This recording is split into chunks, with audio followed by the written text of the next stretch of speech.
Now, last year I talked about with the AFC South that this division was perhaps for the future as interesting as any division because you could have made an argument that each of the teams had a young potential franchise quarterback to build around. Now, of course, that was up for determination, and it maybe didn't quite pan out that way. But I still think, even though this will still be thought of as one of the worst divisions in the National Football League, it is an interesting division. It is potentially an exciting division when you think about it, especially again when you're talking about the young quarterbacks. Um, so we will ultimately see how things play out with the 2017 season. But in terms of the AFC South, you could see some teams within this division trying to position themselves to take that next step and try to really kind of separate themselves from that quagmire of the pack. But ultimately, you have teams that did better than others. So here's what I think about the performance of the AFC South in the 2017 NFL Draft. I will start with the Houston Texans. And granted, I gave them, the Jaguars and the Titans, basically the same grade for different reasons. It was C plus, and it was just a little bit better than average. Again, for different reasons. You look at the Houston Texans. Starting with them, what's interesting to me about this whole situation, what's played out for Houston, is that they decided last offseason, and you found out after the fact, that Bill O'Brien, the head coach, didn't even meet with Brock Osweiler before they gave him a ton of money, which is just absolutely ridiculous. That the Houston Texans sat there and bring in Brock Osweiler, a guy who is like a 26-year-old rookie with about 7 starts over 4 years. So he was, for all intents and purposes, going to be a rookie quarterback in his mid-20s. And you could spin all the shit you want. You hear about this with Garoppolo, talking about, well, just because they're not playing doesn't mean they're not rookies. In terms of line-giving experience, dude's a rookie. And Brock Osweiler, last year was a rookie. And now that he was being expected to shoulder the burden, he showed that he wasn't quite ready for prime time yet. And what I thought was kind of questionable and borderline ridiculous about that decision last year was that you were paying Brock Osweiler all this money as a 26-year-old rookie and still avoiding the fact that you needed to draft a young quarterback and develop him and build around him, and that's how a championship team is made. And I opine that probably the Houston Texans would have been just better served drafting Paxton Lynch, who would be a 22-year-old rookie without any habits established in another program, like Osweiler with the Broncos. You could bring him into the NFL and groom him your way. Granted, Lynch wasn't ready for the NFL himself. But frankly, after you watched last year, what the hell was the difference with Osweiler? The big difference is with Paxton Lynch, you could have potentially had him under team control for up to 5 years at a much more cap-friendly contract than what you had with Osweiler and the Texans. And in today's NFL, especially if you're either A, trying to build a team, or B, try to get to that next step, I cannot emphasize again how critically important it is to have the ability to find your young quarterback in the draft and develop him and build around him. You look at the Seahawks, part of the reason when they got to that point where they were a championship contending team, they were able to keep so much of that core nucleus together, was the fact that with Russell Wilson being a third-round pick, they were able to wait 3 full seasons before they had to give him a big money deal. And in that time, you're able to re-sign other players because you're not paying your quarterback shit. Where other teams are dedicating $20+ million to the salary cap, the Seahawks were spending almost nothing on their QB. So you look at the Texans, and now you go into this draft, and it was pretty clear, especially once they dumped Osweiler to the Browns and gave up a second-round pick to say, here, take our horrible decision. You had a pretty good idea that at some point in time the Texans were going to finally maybe learn their lesson and draft a quarterback. Yes, I understand there are still scars from drafting David Carr, #1 overall in 2002, but for Christ's sakes, that was 15 damn years ago. And nothing ventured, nothing gained. And nothing worthwhile ever came easy. And frankly, you have to take risks sometimes. And you have to get over it. And it was good to see, if nothing else, the Houston Texans finally get over it by trading up like they did from 25 to 12 to go get Deshaun Watson from Clemson. Now, as I talked about in my scouting report, I thought Deshaun had some Dak-like characteristics to him, but I still viewed Deshaun Watson as a third-round prospect. Terrible accuracy, frankly. At times, field vision is non-existent. Decision-making could be questionable. There are a lot of reasons for concern. And in no way, shape, or form would I have drafted Deshaun Watson that high or necessarily traded up that much to go get a Deshaun Watson, especially knowing for the Texans that meant that they had to give up a first-round pick in 2018, which means they don't have a first or second rounder in next year's draft. But with that said, the Houston Texans kind of were in a position where they had no other choice. They had to go up and get a dude. And I applaud them for these reasons. Number one is that they're a team that is a quarterback away. They didn't have that quarterback on the roster. Tony Romo wasn't walking through that door.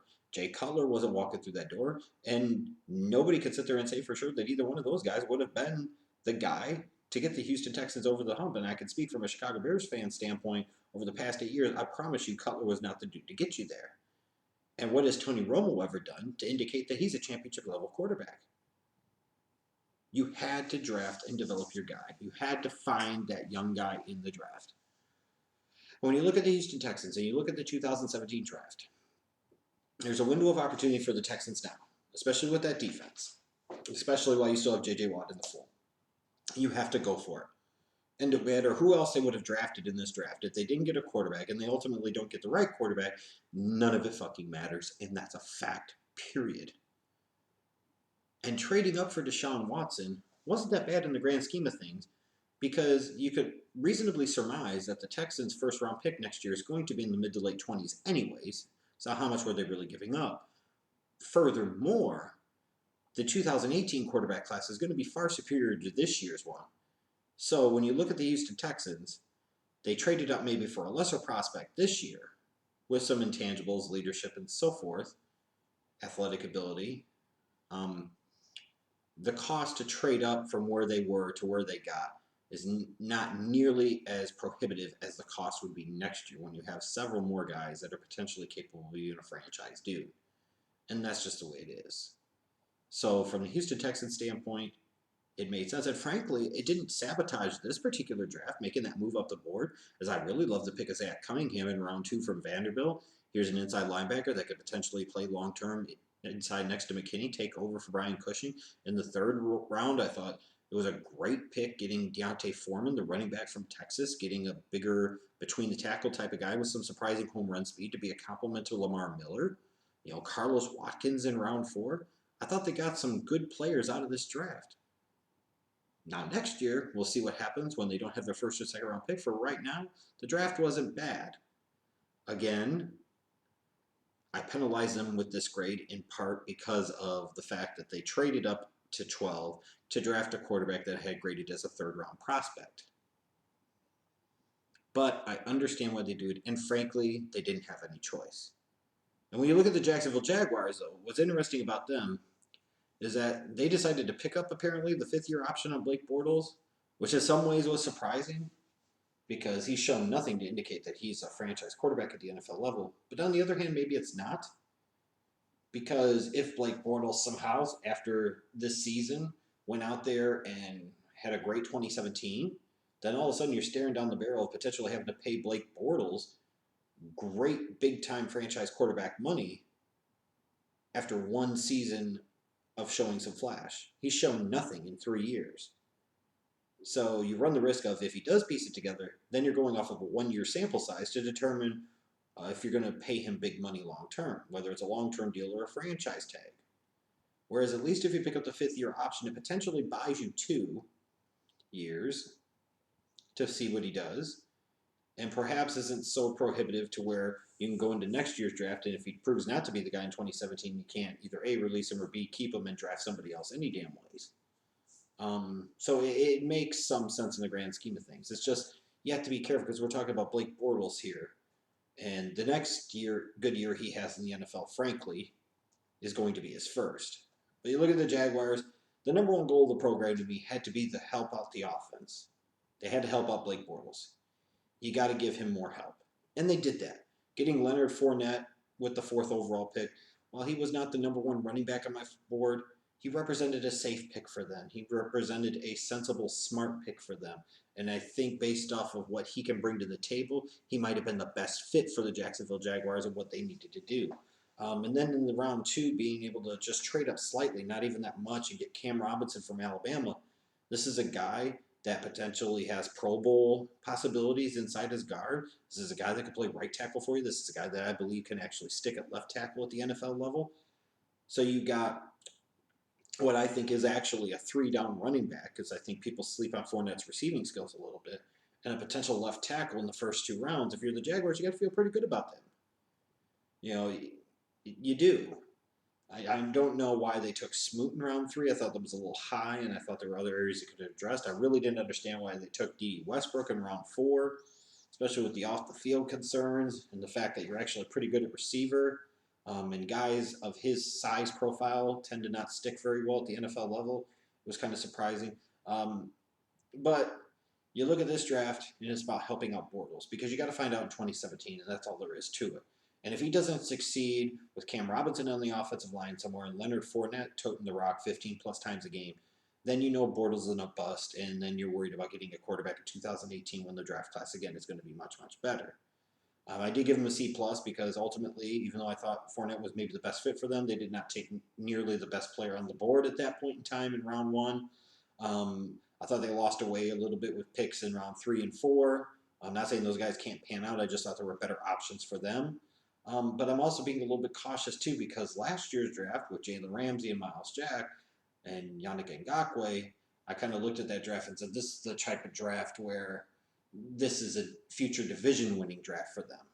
That this helps them win the division, whether that's 2016 or 2017. And it didn't quite pan out that way in 2016. And looking at this draft, I'm trying not to put the cart before the horse. They could have done a little bit better, but they definitely could have done a whole lot worse. And same thing goes for the Tennessee Titans. I know there was a lot of shock when they took Corey Davis with the 5th overall pick.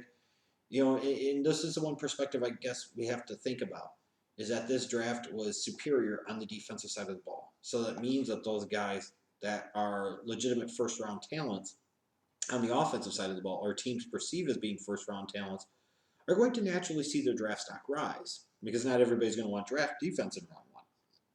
So maybe in the grand scheme of things, it shouldn't be that surprising that a Corey Davis went 5th overall. Now, I'm sure a lot of Titans fans are like, man, I would have loved him at 18. I don't know if I like him at 5. But when all is said and done, if he becomes a Brandon Marshall type of #1 NFL wide receiver like you think he can be, is his draft slot really going to matter all that much? And again, for the Titans, your success ultimately hinges on the success and or failure of Marcus Mariota. You got to get Super Mario some help. Corey Davis is a big step in the right direction. And I'm sure some Titans fans are questioning the selection of Adoree Jackson at pick 18. I will tell you this much. Just based off of his return ability alone, he's a borderline first-round talent. His hustle, his speed, his willingness and run support makes him a better option as a corner than he's probably given credit for. Yes, he gives up some big plays, but frankly, some of the other big-name quarterbacks can be prone to give up some big plays as well. When you look at Adoree, the upside is massive. And while I could understand why Titans fans would like an O.J. Howard at pick 18, and he would have made a ton of sense, I think Adoree Jackson makes a world of sense too. I love the pick of Taywan Taylor in round number 3. He's a guy that I had a 2nd-round grade on. I actually had him graded higher in this draft class than Mike Williams. I think he's a guy that could come in and potentially really surprise. Now you got Corey Davis, Tyjae Sharp, and Taywan Taylor. I feel a lot better about this Titans receiving core and Mariota's chances as a passer than I did last season. I didn't really like a lot of what they did with the rest of the draft. I felt like they reached on some guys, and some of these guys won't end up making the roster.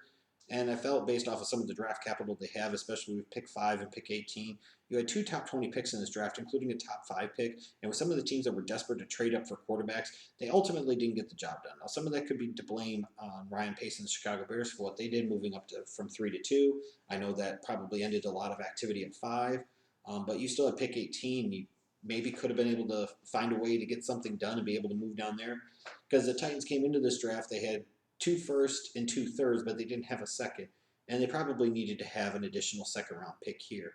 So maybe they should have done a better job of being able to work further down the board. And they just didn't get it done. You know, like where you saw the Cleveland Browns try to continue to accumulate draft pick currency, the Titans kind of cashed in. And I understand in part why they wanted to cash in, but I don't know if it was necessarily the right call. I will say this, though. I think by far the biggest winner in this division for this year's draft was the Indianapolis Colts. I absolutely love their first 3 picks. Malik Hooker was my 3rd overall prospect in this entire draft, and they got him at pick 15. Think about how crazy it was for the Colts. Sometimes you just benefit from other teams in front of you doing dumb things. And all of a sudden you're sitting there at 15 and you've got both Jonathan Allen and Malik Hooker on the board. A couple of months ago, you could have maybe surmised that those guys would have been the 2nd and 3rd picks in the draft. Now, come the end of April, they're both staring down the barrel of being an Indianapolis Colt at 15, and you choose. And I think they ultimately, for them, made the right choice, which was Malik Hooker. They needed a difference maker in the back end of that secondary. They needed that Ed Reed type of presence. Then you get Quincy Wilson in round number 2.